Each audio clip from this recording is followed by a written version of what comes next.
very much about how do we communicate about how we want you to record. I think that's one that I have constant questions day in, day out about.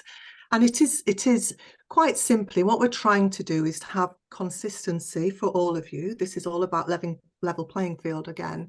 And really, it's about making sure that the recordings that you send in are taken, are produced within the last 6 months and in one single session.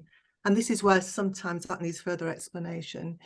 There can be different sound files for different movements and definitely for different pieces, because that makes the job for the pre-selection jury much easier. But it is about, the most common question is about producing the sound files, and also about certification of those. So we don't have a certification form, a template. It's all about free writing. But if you look at the rules and regulations, what we're wanting the sound engineer, or in fact it could be somebody within the music faculty of where you're studying, just to authenticate that those regulations around recording have been observed. So it could be just in the form of a letter, and you just upload it onto the application form. Within 6 months of actually applying, sending it in. So most people, I would imagine from my communications, are recording as we speak now, between now and the next 4 weeks.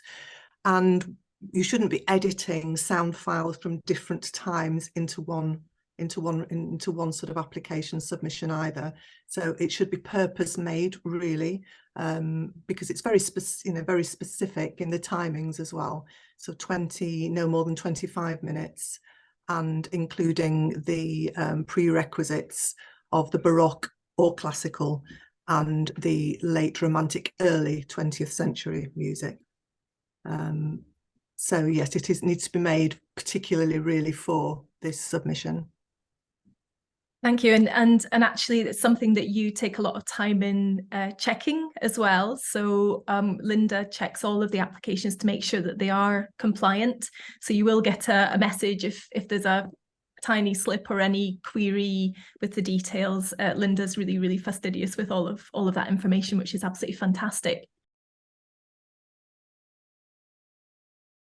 That's actually a very interesting question and a very good one. And what I go to say about the preliminary round will also, to a certain degree, apply to the rounds afterwards. I think it's really important for everybody, when they decide what repertoire to present, to come up with repertoire that fulfills the criteria that Linda outlined. There are the criteria about the 2 periods that we said, but also to choose repertoire that is varied. So if you come up with just 2 pieces, don't choose 2 pieces which are actually very similar. Similar in either style or spirit or indeed tempo. We want to hear, as a jury, all the different facets that you can bring. So I would suggest that you think of music that you deeply feel comfortable with, that is works that you have lived with for some time, and that you really know you can truly express yourself through those pieces. And then to make sure that there is variety. I would also suggest that if you have a choice between, let's say, Schubert and a much lesser composer, and you're wondering, well, should I put in Schubert or shall I put in a much lesser composer? Always go for the great music, because great music enables you to express more facets of yourself, and it enables us as a jury to be able to see those facets more clearly. And I would say that applies pretty much down the line. Go for music that you feel happy, comfortable, and a true expression of what you are as a musician.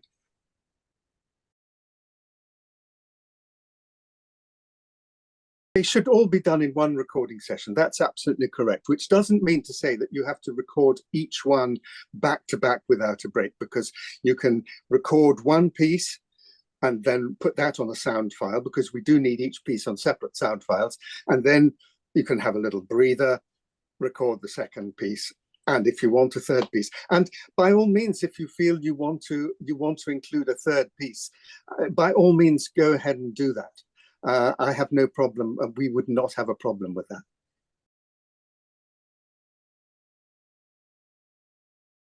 You can make a video recording yourself, but we will only accept audio. So you can just take the audio file out of your recording.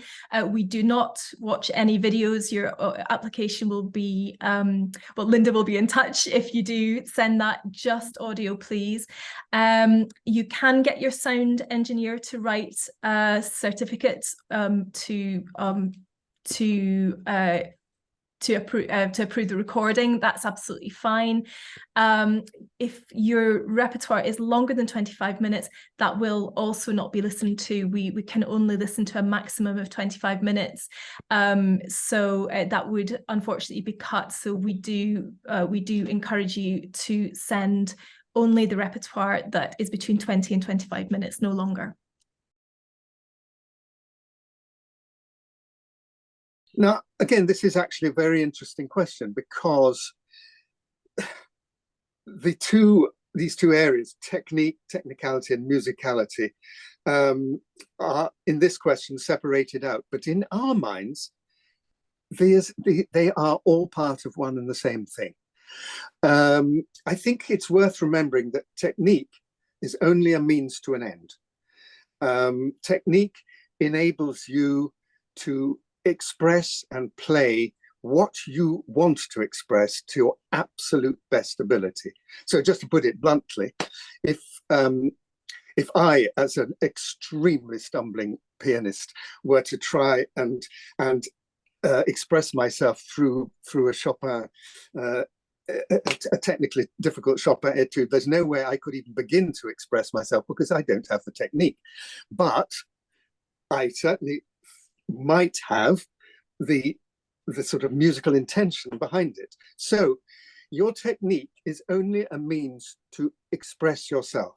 And of course, the other thing is that nowadays, the level of technical prowess is so high that in my experience of the Leeds, and I have now sat on the jury in 4 competitions and on other juries, it's very rare indeed that one begins to sort of seriously question a pianist's technique, because the technical level is so high.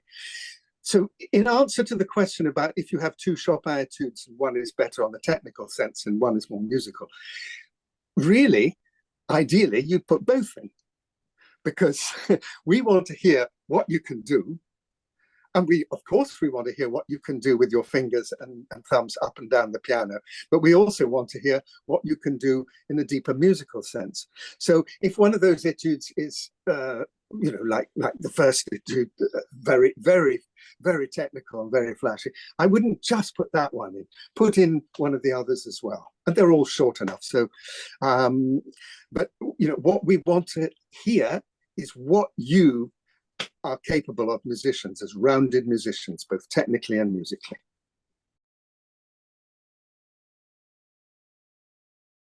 Well, I mean, that is a fundamental question to us, and one in which we, on all the juries, spend quite a lot of time discussing and trying to establish.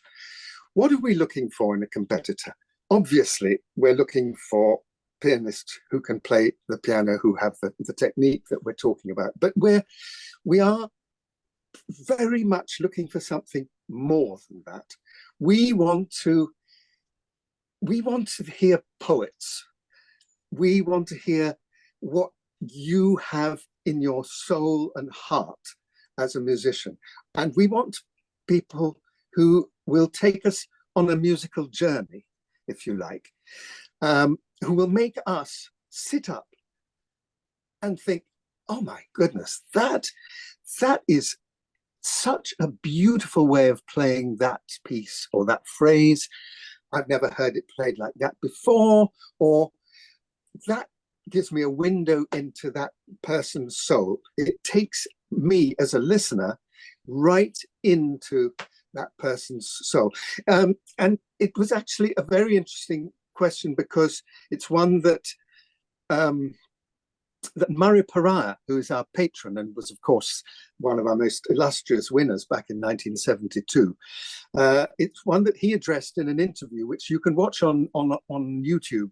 If you look up Murray Pariah patron, you will find his interview on YouTube. But he says, for him, what attracted him to the Leeds was the focus that the Leeds had in 1972 and continues to have in 2023 on the core classical repertoire, which is why we set those parameters for you in your repertoire choices. That, for him, he said, was very important, because he said it is through that repertoire that we listeners, not just a jury, but your audience, can get a window into the soul. He also stressed that the chamber music element was very important, and as you know, we have a chamber music round in the semi-finals, which is a very important part of the whole competition. And Murray says, and something I think very important here, that playing chamber music encourages huge flexibility, encourages you as musicians to have huge flexibility, because you're working with other people who may have different views to you on how a piece should go. And so it encourages you to listen to other people's way of music and find your way of making music through that. Murray also said something really very interesting about competitions, because he said, of course, my advice to a competitor, I can't say don't go and compete, because that's what you're there for. You know, you can't take the word compete out of the word competition. So, of course, you will be coming there to compete. But he said, try and think of it more as you coming to perform to the audience, among whom the jury happens to be taking part, and try and think of it more in what you can bring to the music that you perform, how you can breathe it. So don't think, how am I going to be better than X, Y, or Z? Because you never know that. You never know that. Just try and be yourself. And I think that if you come and you do it in that spirit, then you will have already passed a hoop.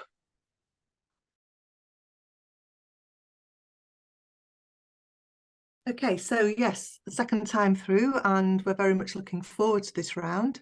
There will be 60 competitors that go through to this round, and if you are successful, you will then be given a choice of some venues, depending on where you're all living or studying.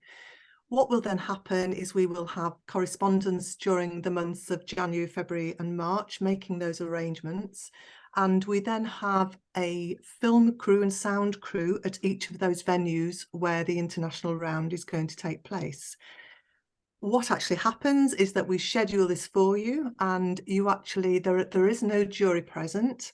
All the recordings are taken and then they're submitted by the film crews back to us. And after the last film, which I think if we use the Paris venue will be on April the 7th, the international round jury will then actually start to review the video footage.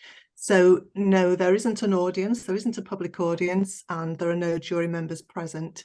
We do have representatives, again, depending on where it will be internationally. We do have competition representatives there to meet and greet you and to continue with this very person-centered approach that we take to make sure that you perform in the best way that you can. That's fantastic. Thank you. And one thing to say is that we go to, Linda and her team go to extraordinary lengths to find venues with fantastic pianos. They're all Steinway Ds. They've all been seen to by technicians. They're the best venues that we can find as close to you as we can, so that there's as minimal travel as possible. That's partly because we really care about the carbon footprint of the competition, but it's also for your convenience. And with the recording setup, we have a producer in London who guides all of our recording teams to make sure that they're doing with a similar spec, the same number of microphones at the same spec, the same number of cameras, so everybody's got as equal a chance of producing a similar quality recording. That's really, really important. If you're going to do these things digitally, you have to have the absolute uncompromising top quality of equipment. I'm sure there's more that Adam would like to say about this as well. Adam, what would you like to add? Well, actually, you've more or less covered the ground very well. Yes, as Fiona says, we do insist that we have not only the same cameras and number of cameras, but the same camera angles. We also insist that the microphones are the same, but also the microphone positioning is the same. And as Fiona said, each one has a top-notch Steinway D, which will be tuned just before. I think it's also worth saying that each of the 60 competitors who proceed to the first round will have 15 minutes on that piano before they then have to be recorded. So they will, in fact, how it happens is you arrive at your venue at a given time, you then are taken to the piano where you have 15 minutes to try out the piano. You then, the film cameraman will say, okay, now we film you. You have 25 minutes to film, and then it is. But you do have 15 minutes warm up on that piano, and that is preceded with a warm up, half an hour warm up on a different piano in the same venue. So you have a total of some 45 minutes to warm up, of which 15 is on the piano itself. That's brilliant, and it is a bit strange, isn't it, performing to a camera? But we do have, we asked for some advice. We send you a little bit of guidance before you come in for your session. We had some really great advice that was given to us by Medici.tv, who kind of help us to get you in the mindset for making a film recording of your performance, and do treat it as a performance. Imagine that the jury are there in front of you, because the more performance, spirit that you can bring to it, the better it'll come across on film. We will be putting some of those films up online in the month leading up to the second round competition. So from August 2024, we will be putting not all the 60 who will be applying for the first round, but we will be putting those 24 who are selected to go through to the second round. Their films will be up online so that members of the public globally can watch them ahead of the second round.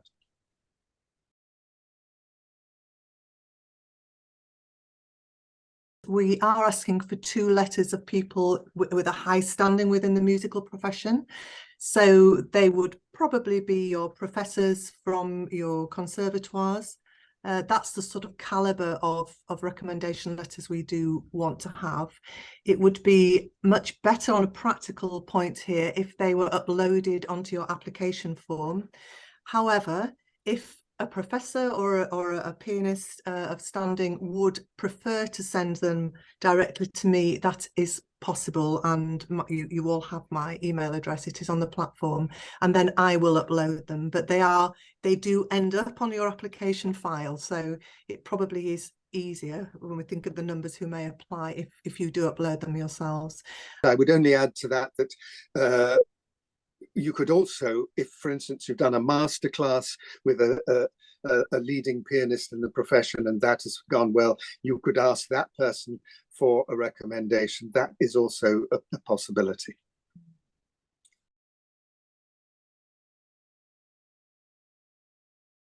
Absolutely, because of course what I'm trying to do, I mean, we've heard from Adam what the jury are looking for.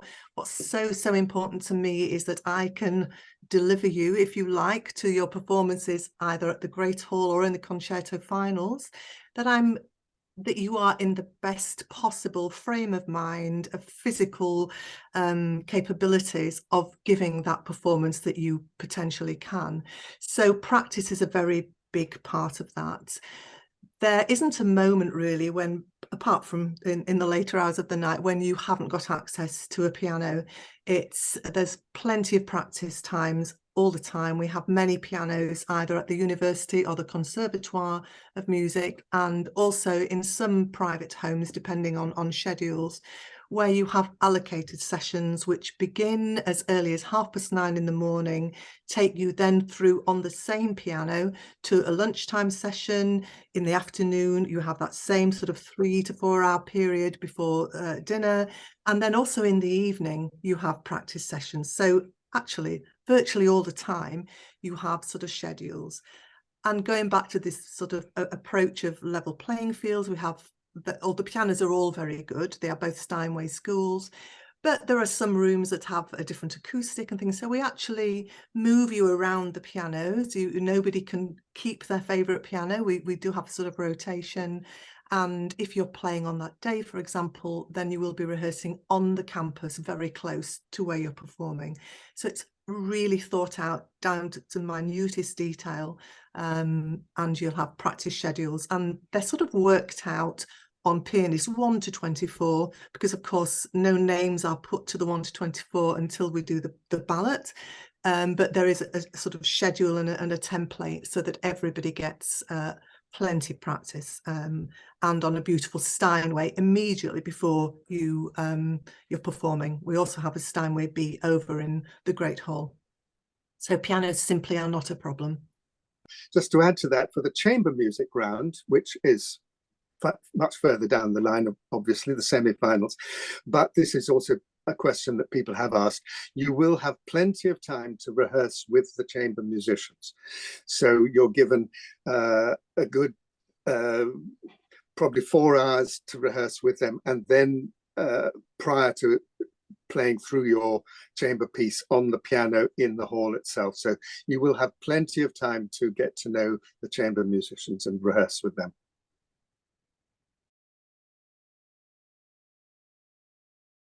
The answer to that is quite simply yes. We had Firebird in the last competition, the Agosti one, because it is very much in the spirit. What I would say about transcriptions is that, for instance, if you're thinking of the Busoni Bach Chaconne as an example of your playing of Baroque or classical music, that is a mistake, because the Busoni Bach Chaconne is definitely a romantic view of Bach. So I would not say put that in as an example of Bach.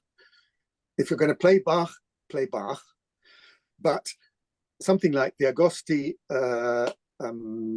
Firebird, or indeed Liszt's transcriptions of Schubert, of course, those are absolutely permitted.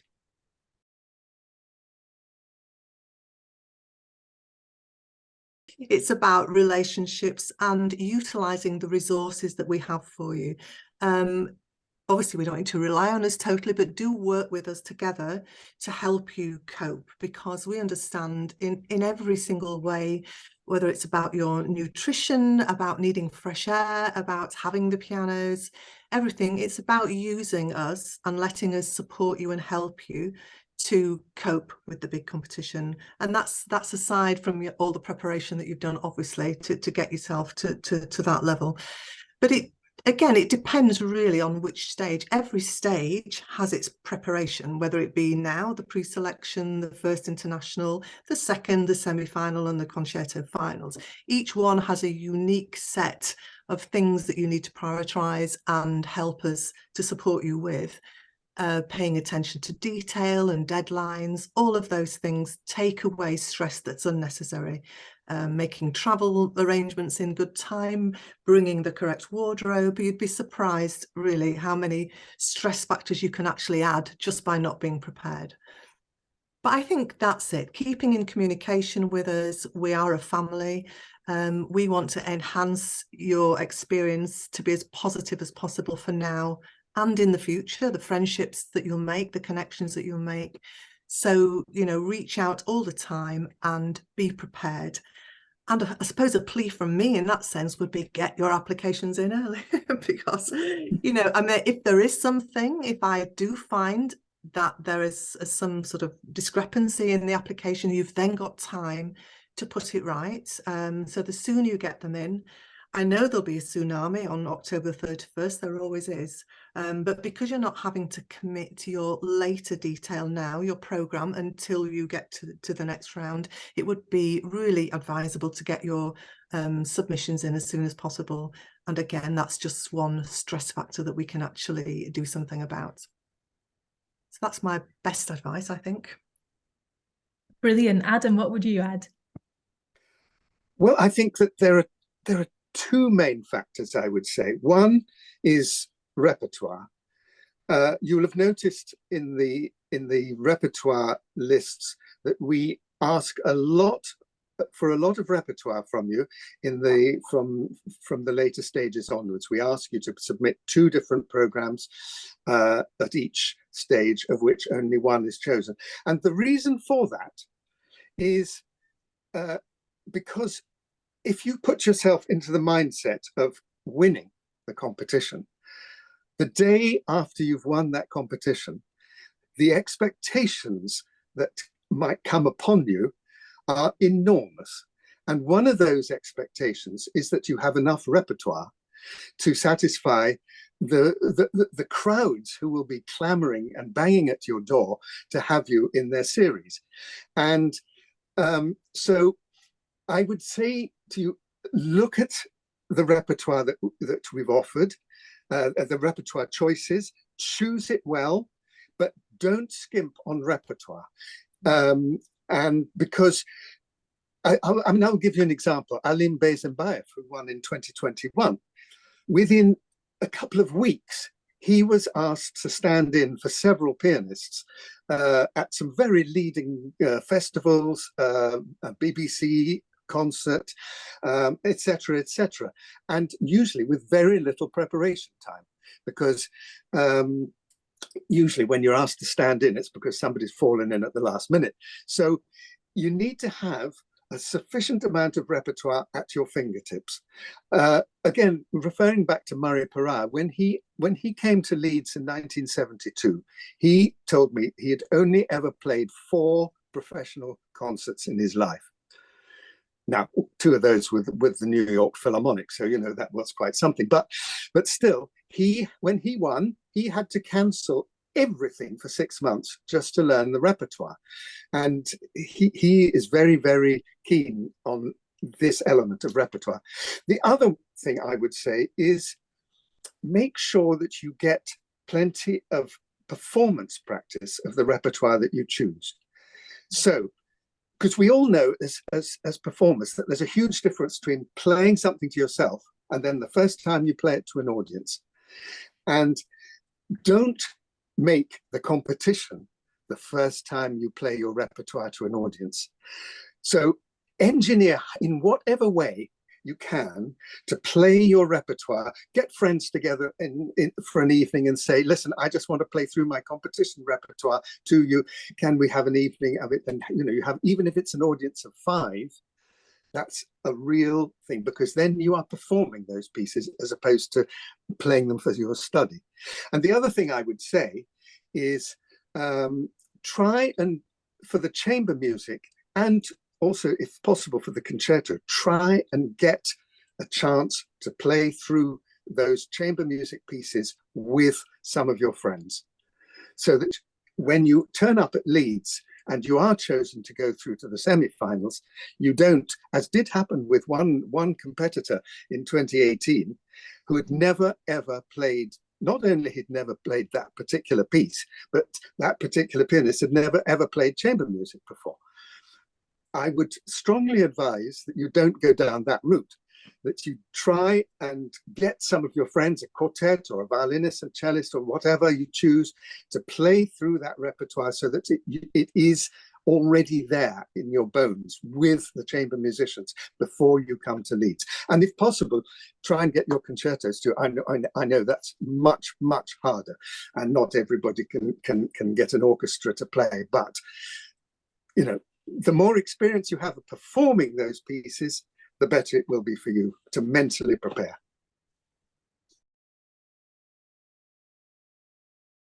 I would encourage those of you who've come on to keep the conversation going with me by email. If you need anything at all, you can either email through the platform or you have my direct contact. And yes, get on and get those audio files done, and let's get the submissions in, and then I can check over everything, and yeah, encourage people to enter as well. That would be nice. Spread the word. You know, we're really looking forward to meeting you. So yeah. I would only add, if you are selected to go through and to the first round, and then from there selected to go through to the second round, as Murray Pariah said, do it in a spirit of coming to play to friends, with friends, and to an audience.